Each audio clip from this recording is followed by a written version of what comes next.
Alors Benjamin, ce mercredi, ce sont les 10 ans de l'interdiction de fumer dans les lieux publics.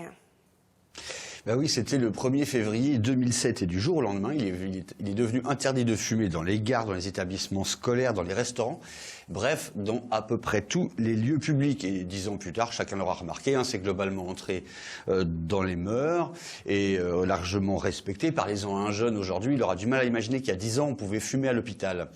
Mais il reste quand même un bastion irréductible où on continue à fumer, ce sont les bistrots. Et vous en avez trouvé où l'on fume encore ?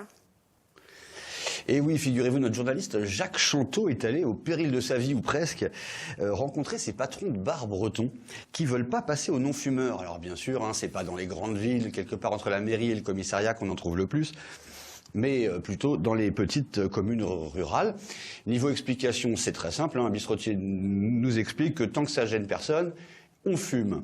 Et une patronne de bar qui estime d'ailleurs que les gendarmes ont d'autres chats à fouetter, va encore plus loin. Pour elle, ceux que ça gêne n'ont qu'à pas venir chez elle.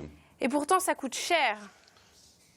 Oui, alors ça coûte cher et je parle pas de santé, d'autant que je suis personnellement très mal placé pour faire la morale à qui que ce soit sur la question. Mais une visite inopinée des gendarmes, ça reste quand même 68 € pour chaque fumeur et 135 € pour le patron de bar. Alors le problème, explique un de ses patrons précisément, c'est que si ses clients vont fumer dehors, ça fait des nuisances sonores. Et vous savez combien coûte une amende pour nuisance sonore? Eh ben 68 € aussi. Difficile donc de trouver un terrain d'entente, même si une chose est sûre, c'est que la loi ne reviendra pas en arrière. Merci beaucoup Benjamin pour ce retour en arrière. On retrouve le reportage de Jacques Chanteau ce mercredi sur ce sujet dans le Télégramme.